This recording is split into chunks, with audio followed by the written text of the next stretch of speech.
অন্যদিকে আগামীকাল দেব মানে দীপক অধিকারী তার সঙ্গে বৈঠকে অভিষেক বন্দ্যোপাধ্যায় আসল চোরেরা ছাড় পাচ্ছেন এমন রাজনীতি করব না, ঠিক এভাবেই দেব মুখ খোলার পর চরম অস্বস্তিতে পড়েছে শাসক দল। আসরে নেমেছেন স্বয়ং অভিষেক বন্দ্যোপাধ্যায়, তাই তড়িঘড়ি কথা বলতে চাইলেন দেবের সঙ্গে।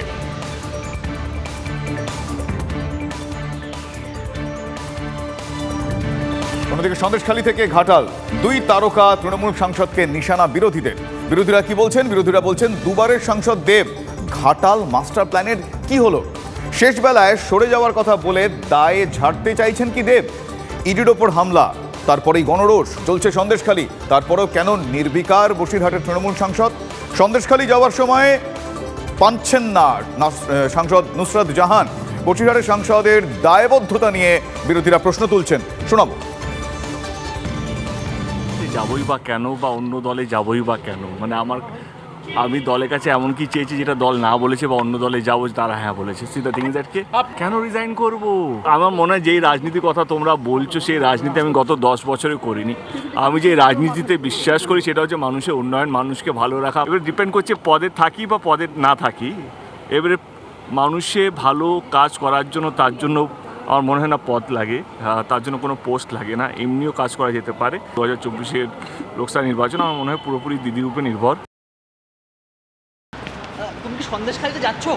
কাল দিনভর সেখানে উত্তপ্ত পরিস্থিতি, গ্রামের মহিলারা বেরিয়ে আসছেন, বিক্ষোভ দেখাচ্ছেন। তুমি সন্দেশখালীতে যাচ্ছ?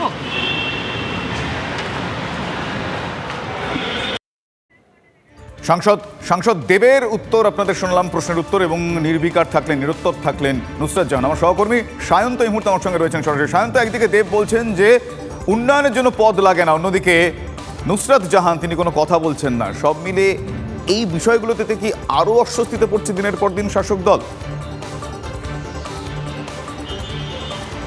দেখো শুভজিৎ, তোমাকে প্রথম নুসরাত জাহানকে নিয়ে বলি। নুসরাত জাহান এর আগেও বসিরহাটে যখন একাধিক ঘটনা ঘটেছে, একাধিক সংঘর্ষের ঘটনা ঘটেছে, এমনকি পঞ্চায়েত নির্বাচনে যখন সংঘর্ষের ঘটনা ঘটেছে তখনও কিন্তু নুসরাত জাহানকে যখন বারবার করে আমরা সংবাদ মাধ্যমের সামনে পেয়েছি, তিনি কিন্তু নিরুত্তাপ থেকেছেন, তিনি কোনো উত্তর দেননি।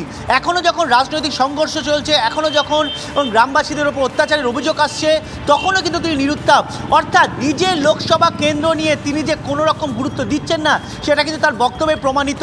যখন তিনি লোকসভায় সাংসদ হিসেবে নির্বাচিত হয়েছিলেন তখন যেটা তৃণমূলের নেতৃত্ব স্থানীয় তারাই দাবি করেছিল যে 6 থেকে 7 মাস তিনি গিয়েছিলেন, তারপর থেকে তার দেখা মেলে না। অন্যদিকে যদি আমরা দেবকে দেখি, দেব কিন্তু ঘাটালের যে স্থানীয় রাজনীতি সেটা নিয়ে কিন্তু ক্ষুব্ধ। আগে ঘাটাল উৎসবে তার নাম রেখেও কেটে দেওয়া হয়। অন্যদিকে তিনটি গুরুত্বপূর্ণ পদ থেকে পদত্যাগ। স্থানীয় রাজনীতি নিয়ে যেখানে শাসক দল অর্থাৎ শাসক নেতৃত্ব যেখানে একেবারে একদিকে দেবের বক্তব্য, অন্যদিকে নুসরাত জাহানের নিরুত্তর থাকা, দুটোই ভাবাচ্ছে এই মুহূর্তে দাঁড়িয়ে।